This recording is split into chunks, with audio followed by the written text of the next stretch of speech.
일본의 전체 노동자 10명 중에 1명은 자동차 관련 산업에서 지금 돈을 벌고 있는 거예요. 그러니까 자동차 산업이 쪼그라든다는 거는 일본에 굉장히 큰 고용에 타격을 줄 수가 있는 거죠. 미국이 원하는 거, 무역 수지 줄이고 중국 견제 동참하고. 근데 무역 수지 줄이는 건 자동차하고 쌀 문제 해결해야 되는데 이거 쉽지 않고요. 대중국 견제 카드 3개 마련한 것도 큰 한방이 있는 게 아니라서 일본으로서는 굉장히 고민스러운 상황.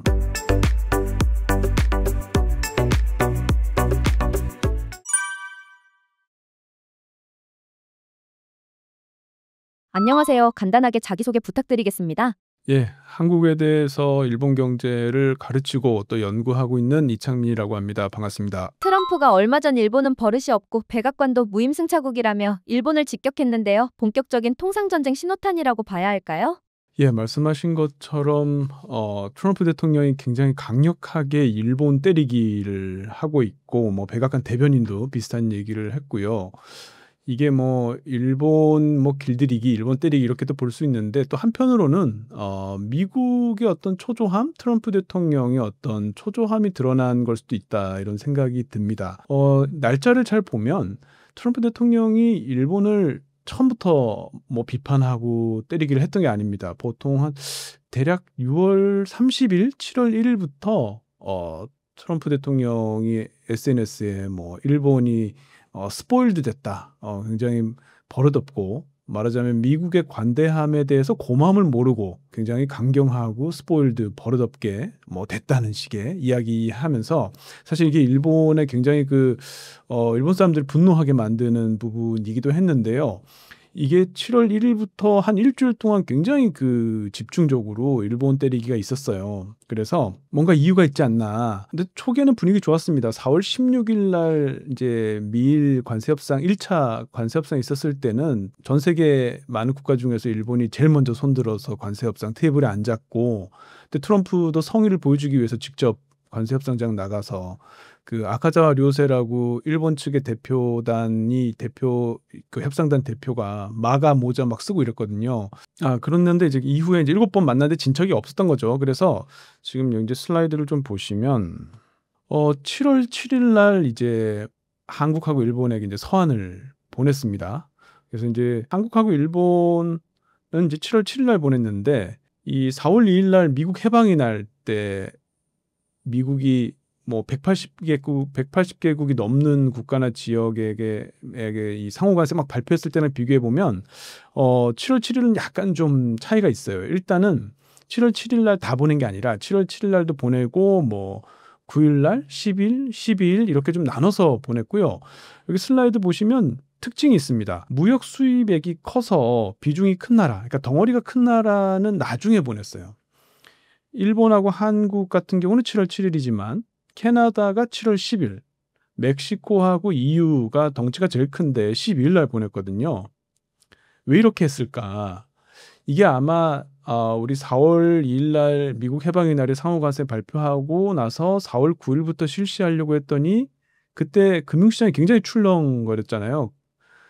미국 채권 금리 폭등하고 미국 주식 가격 폭락하고 이런 금융시장이 굉장히 흔들렸기 때문에 이번에는 좀 그런 금융시장이 흔들리는 거를 혹시 모르니까 좀 조심하면서, 특히 이렇게 규모가 큰 무역 상대국은 조금 뒤로 미루면서 이렇게 상황을 본 게 아닌가. 그만큼 미국이 굉장히 신중해진 거 아닌가 하는 생각이 하나 들고요. 또 한 가지는 4월 달에 얘기했을 때는 관세 종류 되게 많았어요. 거의 한 20가지 가까이 됐던 것 같은데 그거 좀 심플하게 줄였습니다. 그래가지고 이 표에서 보면 대충 한국, 일본은 25%고 캐나다 35%, EU, 멕시코 30%거든요.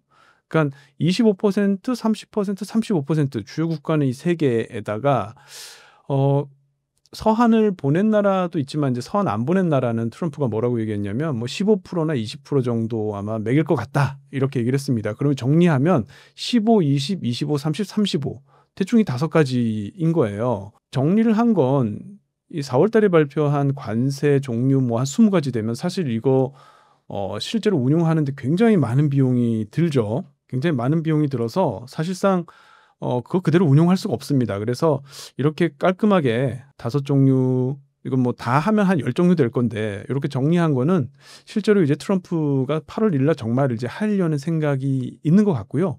그 과정에서 이제 일본을 보면 24%에서 1% 올라서 25%가 됐는데 이거는 뭐 일본은 일곱 번 협상했지만 1%더 맞았다 뭐 이런 얘기하지만 사실 그건 중요하지 않은 것 같고 24%랑 25%랑 사실은 명확한 어떤 과학적 근거가 있어서 그렇게 나눈 게 아닌데 25%로 통일시켰다는 거는 좀 심플하게 해서 제도 운용상의 어떤 비용 절약 측면이 있는 거죠. 그러니까 그 얘기는 반대로 얘기하면 8월 1일 날 정말 트럼프가 관세부가 하겠구나인 거고 4월 16일 날 일본이 1차 협상하고 6월 26일, 7일 이때 이제 마지막 7차 협상했는데 7번 했는데 사실 아무런 소득이 없었고 근데 일본하고만 소득이 없었느냐. 미국이 한 90개국하고 90일 동안 관세 협상한다고 했는데 결과적으로 이렇게 보면 지금 보면 관세 협상을 이 사인까지 한 나라는 영국밖에 없고요. 베트남하고는 관세 협상 타결했다고 하지만 사실 세부 항목을 두고 지금 8월까지 조율을 아마 해야 될 것 같고 인도네시아가 이제 최근에 뭐 협상을 했다 이런 얘기가 나오는데 결국 완료한 나라는 영국밖에 없거든요. 그러니까 생각보다 이 협상이 굉장히 더디면서 트럼프의 어떤 초조함이 드러났고 그럼 빨리 8월 1일 전에 뭔가 압박을 가할 수 있는 나라가 어디가 있을까 둘러보면 일본이 사실은 좀 다루기 쉬운 국가였을 수 있습니다. 왜냐하면 일본은 주요국 중에서 뭐 캐나다나 EU처럼 보복 관세 매길 거다 뭐 이런 얘기도 하지도 않고 어떻게 보면 말 잘 듣는 동맹이면서도 어떻게 일본을 하고 뭐 관세 협상을 먼저 맺으면 그걸 이제 본보기 삼아서 다른 나라들에게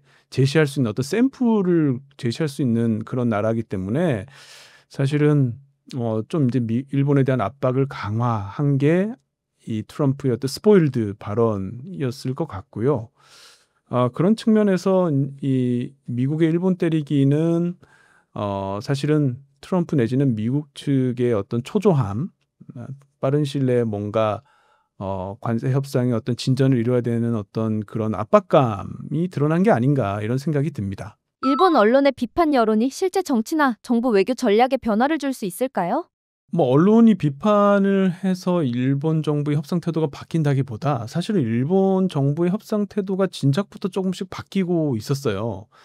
최근에 참의원 선거 유세 과정에서 이시바 총리가 나미라레 때 다마루까 뭐 나미라레 때 다마루까 이렇게 얘기를 합니다. 이게 뭔 말이냐면 우습게 보일 수 없다 얘기인데 사실 이게 그냥 그대로 번역을 하면은 별 얘기가 아닌데 이 총리가 가장 중요한 동맹국인 미국을 상대로 나메라레 때 다마루까라고 얘기한 건 굉장히 이례적인 사실은 상황이고요. 그만큼 일본의 미국 일본도 외교에 대한 피로감이 굉장히 높아져 있어서 국민들도 반감이 굉장히 이제 커진 상황에서 이런 얘기가 나왔는데요. 사실 일본이 이제 처음에는 미국에게 있어서 선제적 협상 전략이라는 걸 썼습니다. 그러니까 다른 동맹들보다 가장 먼저 손들어서 미국이 원하는 가장 모범 답안을 제시하고 그걸 다른 동맹국들에게 미국이 이용할 수 있도록 하는 거죠. 근데 그렇게 함으로 해서 일본은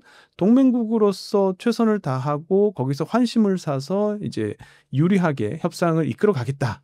그래서 일본에서 이걸 토프비키가 돼야 된다라고 얘기를 했거든요. 그래서 토프비키가 뭐냐면 일본의 경륜, 그 자전거 있죠. 경륜 용어인데 토프비키라는 거는 그 자전거 앞에 맨 앞에 서가지고 바람을 가르면서 이 바람을 막으면서 나머지 그룹을 이끄는 존재입니다.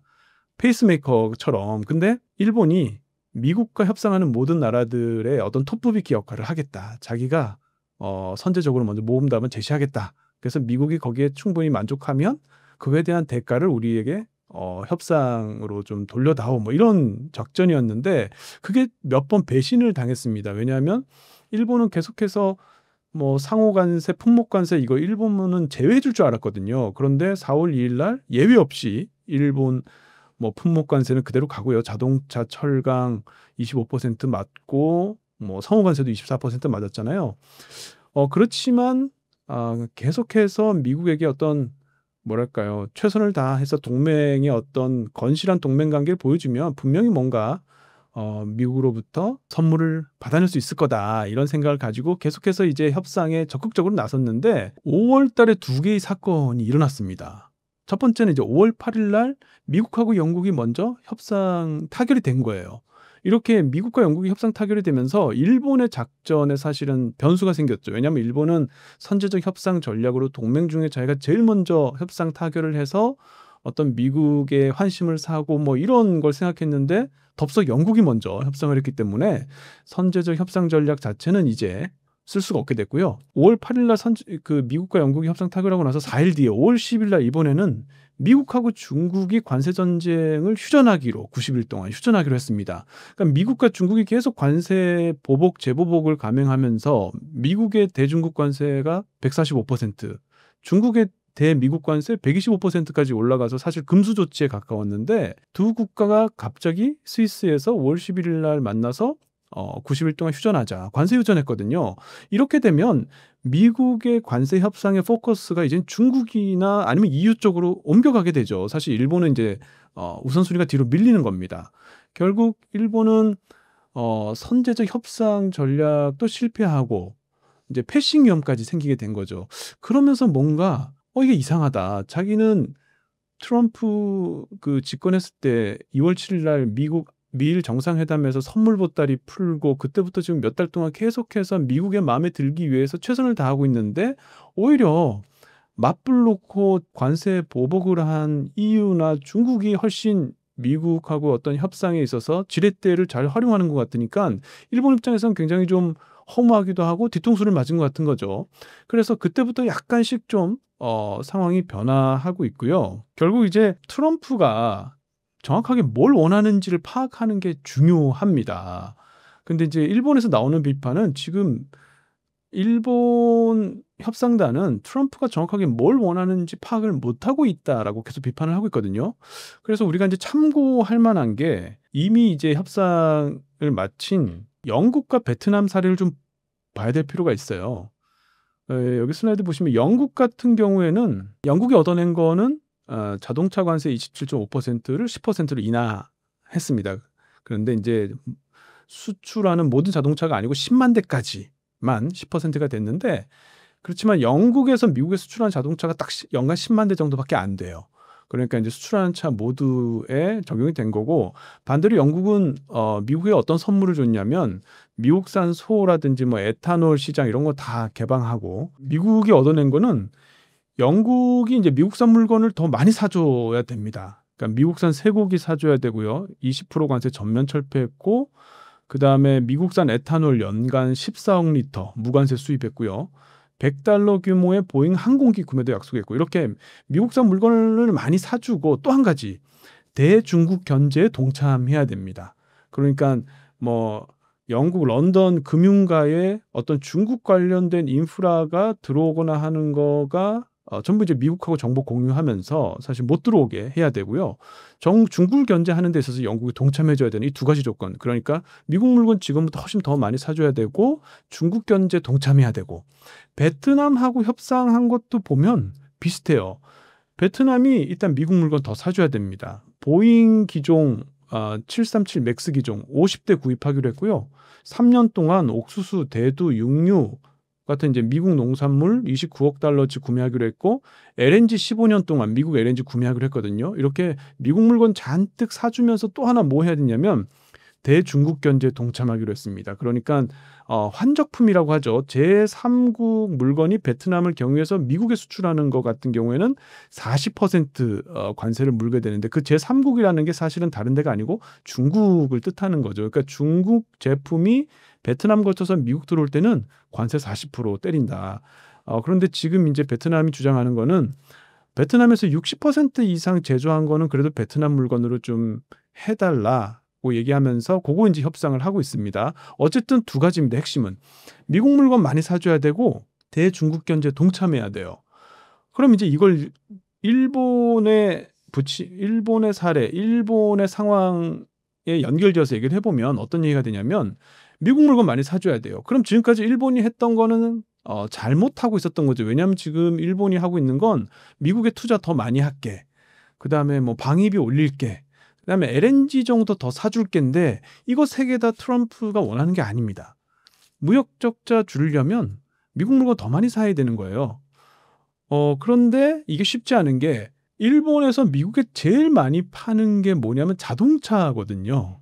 그런데 이 자동차가 그러니까 일본이 미국에 지금 내는 무역 흑자가 한 연간 8.3조 엔 정도 되는데 자동차하고 자동차 부품만 합치면은 거의 7조 엔이 넘습니다. 그러니까 자동차를 지금처럼 파는 한 대미국 일본의 무역 흑자가 줄어들긴 어려워요. 그다음에 아니면 자동차를 덜 팔거나 쌀을 더 사줘야 되는데 이 미국산 쌀을 수입하는 건 또 일본의 자민당의 텃밭인 정치 기반 세력인 농민들의 이 저항이 굉장히 세기 때문에 이 두 가지 굉장히 사실은 해결하기가 굉장히 어렵거든요.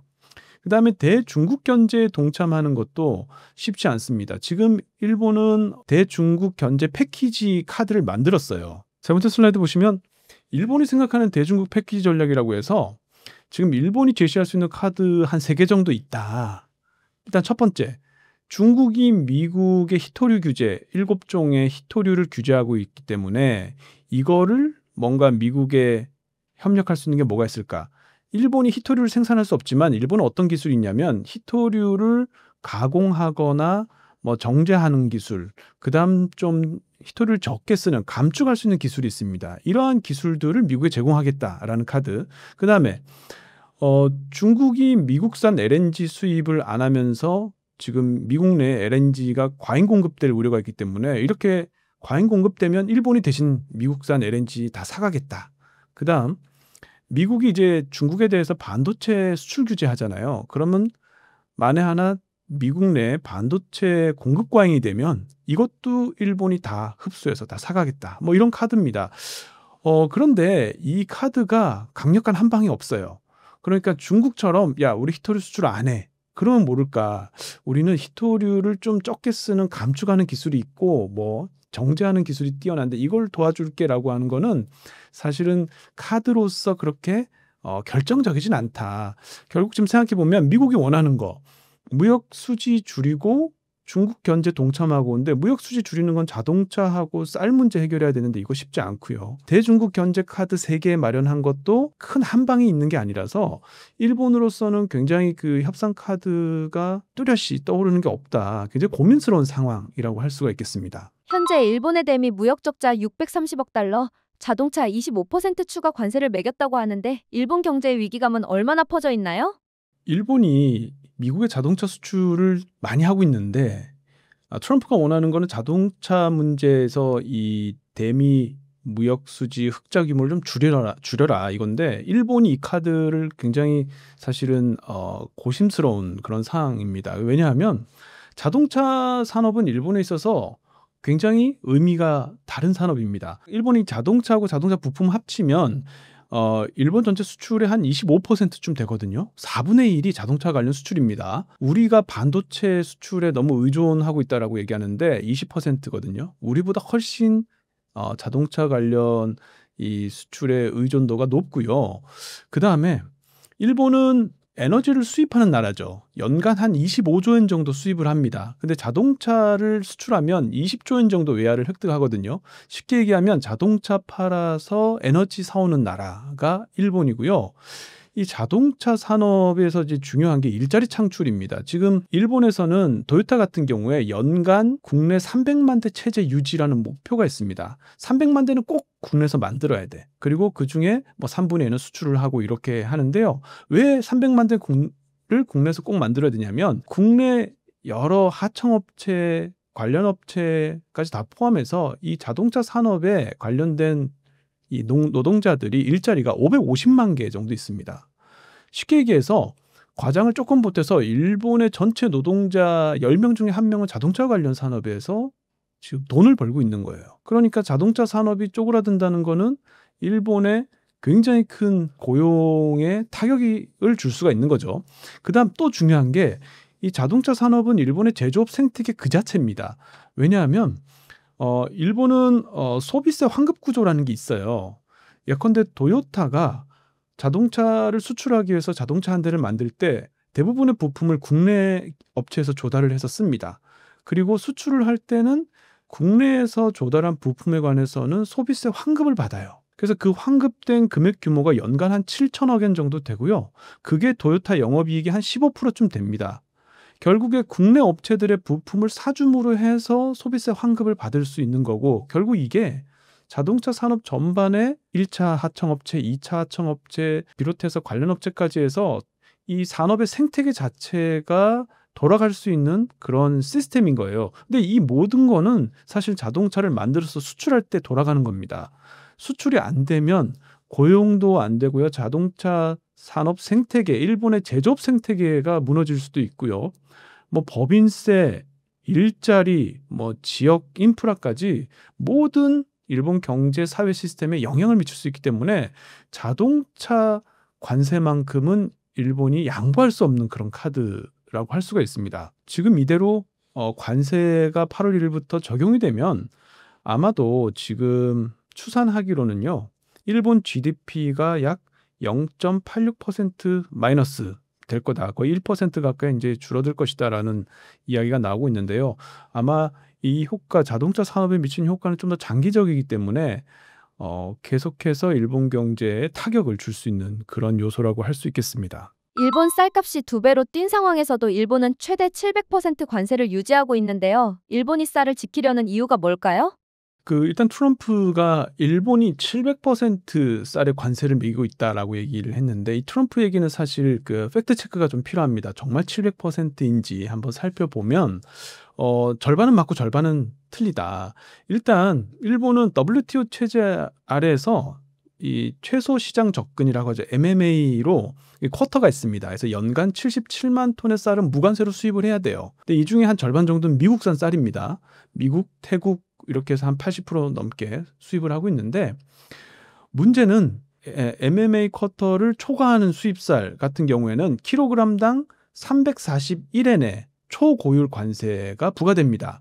그러니까 이게 이제 킬로그램당 341엔이니까 이거를 관세율로 환산하면 작게는 한 220%에서 많게는 770%까지입니다. 그러니까 쌀이 고품질이냐 저품질이냐에 따라서 이제 킬로그램당 이 계산을 하면 관세율이 달라지는데, 그러니까 트럼프의 얘기는 말하자면 최상급의 쌀의 700% 정도의 관세가 부과되고 있다, 이 뜻입니다. 그런데 이렇게 일본이 미국산 쌀을 수입하는데 주저하는 데는 이유가 있습니다. 가장 큰 이유는요, JA라고 하는 농협, 그 다음에 일본 정부 농림성, 그 다음에 농림족이라고 하는 의원연합, 이 삼각동맹 때문인데요. 이 삼각동맹을 이해하기 위해서는 최근에 일본의 쌀값 폭등 문제하고도 좀 연계져서 생각해 볼 필요가 있습니다. 대체 쌀값이 왜 폭등한 걸까?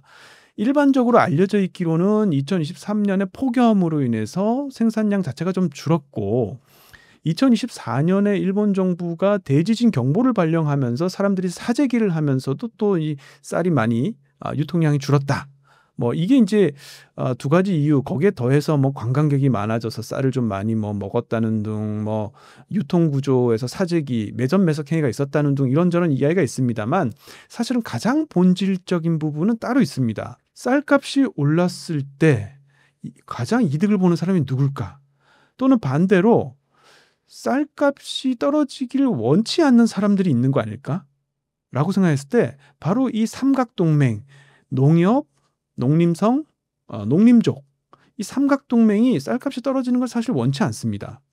왜냐하면 JA, 이 농협은요, 단순한 일본의 어떤 농산물 유통 협동조합이 아닙니다.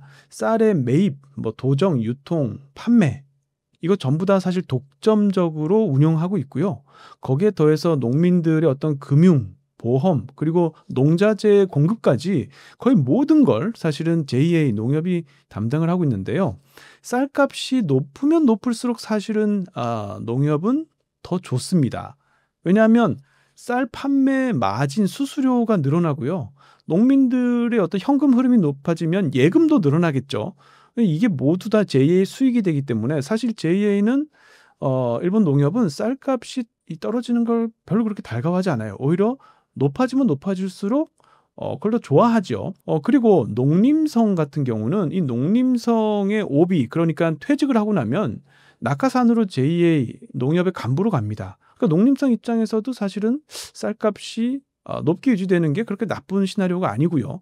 그래서 지금 비축미를 정부가 풀고 있는데 이 비축미를 농협이 독점적으로 관리할 수 있도록 하거든요. 그러니까 농협은 사실 비축미를 정부로부터 할당을 받아도 그걸 시장에 풀지 않는다는 얘기가 있어요. 그걸 풀면 쌀 가격이 떨어지고 그러면 농협의 어떤 수익 구조가 악화되기 때문에 사실은 지금 상황이 좋진 않지만 나쁘지도 않은 이 정도 높은 쌀값이 계속 유지가 됐을 때 오히려 더 좋지 않을까 이런 생각을 할 수밖에 없는 그런 구조입니다. 그래서 결국 일본의 쌀값을 낮추는 거는 이 삼각동맹 내지는 농협의 이 오래된 구조를 어떻게 깨느냐가 문제인데요. 고이즈미 신지로 농림수산상이 사실은 이 농협의 복마전이 돼 있는 이 농협의 구조를 깨려고 했는데 사실은 그게 쉽지 않았습니다. 그래서 이러한 구조가 남아있는 한 일본의 쌀값이 획기적으로 떨어지긴 굉장히 어렵고 결국 이걸 해결하려면 일본의 어떤 총리나 정부가 굉장히 강력한 리더십을 발휘해야 되는데 참의원 선거에서 일본 지금 연립 여당이 패배를 했잖아요. 작년 10월 중의원에서도 과반수가 깨졌고 이번 참의원 선거에서도 과반수가 깨져서 이제 연립 여당의 힘은 더 약해지고 동력이 떨어질 텐데 그런 상황에서 이런 농협 구조 개혁은 더 요원한 일이 되겠죠. 그래서 쌀 수입 카드는 굉장히 쓰기 어려운 그런 카드이다 이런 생각이 듭니다. 지금 이제 이 핵심은 결국 쌀값이 떨어지는 걸 원치 않는다는 거거든요. 그런데 우리가 미국산 쌀을 수입하게 되면 쌀값이 뭐 당연히 떨어질 수밖에 없고요. 그거 자체가 사실은 이 삼각동맹 내지는 농협이 원하는 게 아니기 때문에 쌀 수입 카드 그게 어떤 카드로서 합의를 이루기가 굉장히 어려운 그런 상황이다라는 설명 하나 드리고요. TSMC는 결국 미국을 택했습니다. 글로벌 기업들이 일본보다 미국을 먼저 고르는 분위기는 돌이킬 수 없는 흐름인 걸까요? TSMC 같은 경우는 좀 배경을 말씀드리면 미국의 월스트리트지가 이제 TSMC가 미국 내 투자를 우선화하기 위해서 일본에 지으려고 하는 TSMC 제2공장을 연기할 수도 있다 이런 기사가 나왔습니다.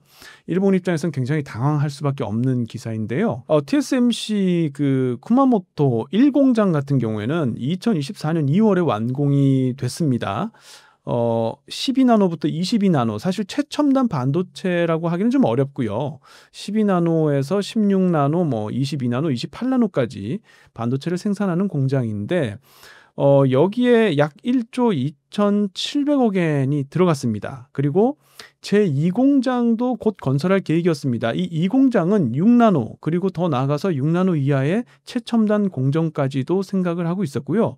여기에 한 1조 6,900억 엔 정도 투입을 해서 1공장, 2공장 합치면은 약 2조 9,600억 엔, 3조 엔 가까운 돈이 투입이 되는데 그중에 한 40% 정도를 국가가 예산으로 충당하기로 했습니다. 그러니까 TSMC 일본 공장은 사실 정부의 가장 중요한 프로젝트였거든요. 그런데 이번에 이제 미국의 이제 TSMC 공장을 짓도록 한 이유는 지금 가장 이제 최첨단 공정 있죠. 2나노, 3나노 이런 이제 최첨단 반도체를 생산하는 TSMC 공장이 대만 이외의 나라에 있는 거는 사실 미국의 애리조나 공장밖에 없어요. 그런데 이제 일본의 제2공장, TSMC 제2공장이 생기면 최첨단 반도체 공장이 미국 이외에도 일본에도 하나 생기는 그렇게 될 수 있는 상황이었는데 지금 미국은 이게 트럼프 대통령 같은 경우는 대만 위기 시에 미국의 개입과 지원을 확보하기 위한 국가전략 차원이다 이렇게 지금 보도가 나오고 있는데요. 만약에 이게 사실이라고 한다면 일본 입장에서는 굉장히 큰 타격이기도 하고 트럼프의 어떤 관세 정책으로 인해서 다른 국가의 투자가 방해받는 세계 최초의 사례가 될 것이다라고 지금 보도가 나오고 있거든요.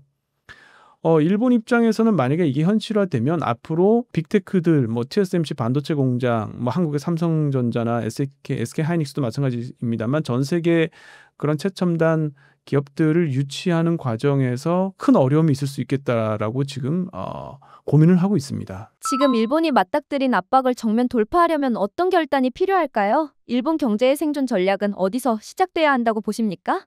일단 단기적으로는 트럼프 관세에 대해서 어떻게 대처해야 되냐.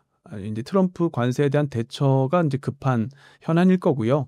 장기적으로는 일본의 어떤 산업 구조 지형을 바꿔야 되는데 일단 단기적인 말씀부터 드리면 일본이 4월 달에 처음 미국하고 관세 협상할 때는 굉장히 초조해했습니다. 빨리 협상을 타결해서 7월 20일 날 참의원 선거 하기 전에 뭔가 성과도 내고 또 미국으로부터 동맹의 가치를 인정받고 그 대가로 뭔가 일본만 특별 대우를 좀 받아야 되겠다 이런 생각이 있었는데 그게 말씀드린 것처럼 점점 시간이 흐르면서 불가능한 미션이 됐고요. 지금은 어떻게 생각하냐면 8월 1일 날 미국이 예정대로 관세를 부과하더라도 서두를 필요는 없을 것 같다. 왜냐하면 미국이 관세를 부과하면 이제 25% 상호 관세가 부과가 되겠죠. 그런데 가만히 들여다보면 지금 트럼프가 뭐라고 얘기했냐면 서한을 받지 않은 나라는 뭐 15%나 20% 정도 관세를 맞을 거야 이렇게 얘기했습니다. 자, 그러면 비교를 해보면 미국과 관세 협상이 결렬되면 25% 관세를 맞는 거고 관세 협상이 만약에 타결돼도 한 20% 정도 될 겁니다. 왜냐하면 서한을 받지 않은 국가가 20% 정도거든요. 그러니까 결국 아마도 20%에서 25% 정도 사이에서 어떤 결론이 날 것 같은데 그 정도라면 굳이 일본의 어떤 이익을 희생하면서 빨리 협상을 타결하려고 노력할 필요가 있나? 이런 생각을 했고요. 또 일본에서 미국에 수출하는 품목들을 가만히 들여다보면 자동차는 소비재지만 그 이외에 뭐 기계, 전자 전부 다 생산재 자본재입니다. 결국 관세를 매기면 손해를 보는 쪽은 미국이 되겠죠. 일본 입장에서는 조금 더 차분하게 이걸 들여다보면서 생각해 볼 필요가 있고요. 최근에 또 일본이 생각하지 않았던 어떤 히든카드가 하나 생겼습니다. 일본의 10년물, 20년물, 30년물 국채금리가 사상 최대 규모로 지금 오르고 있거든요. 결국에 일본의 어떤 중앙은행이 금리 인상을 하게 되면 엔캐리 트레이드 청산이 대대적으로 일어날 가능성이 있습니다. 엔화 수요가 늘어나고 이것이 엔고로 이어지면서 또 청산을 부르는 구조로 엔캐리 트레이드 청산이 일어나면 결국에는 뭐 일본도 좋을 건 없지만 사실은 미국의 자산시장, 금융시장이 크게 흔들릴 수 있거든요. 일본이 이걸 카드로 쓴다는 건 굉장히 비현실적이긴 하지만 어찌됐든 지금까지는 일본의 BOJ 중앙은행이 미국의 FRB나 재무성하고 굉장히 사전 협의나 협조를 해가면서 보조를 맞춰왔는데 조금 소심하게 나 이렇게 하면 뭐 보조 맞추고 싶은 생각이 없는데 뭐 이런 식의 카드를 쓸 수 있지 않을까 이런 생각이 또 들고요. 뭐 단기적으로 이렇게 트럼프 관세에 어떻게 대비해야 될 것이냐가 일본의 숙제가 되겠습니다만 장기적으로는 역시 일본의 새로운 먹거리 산업의 구조를 어떻게 바꿔 나갈까가 중요하거든요.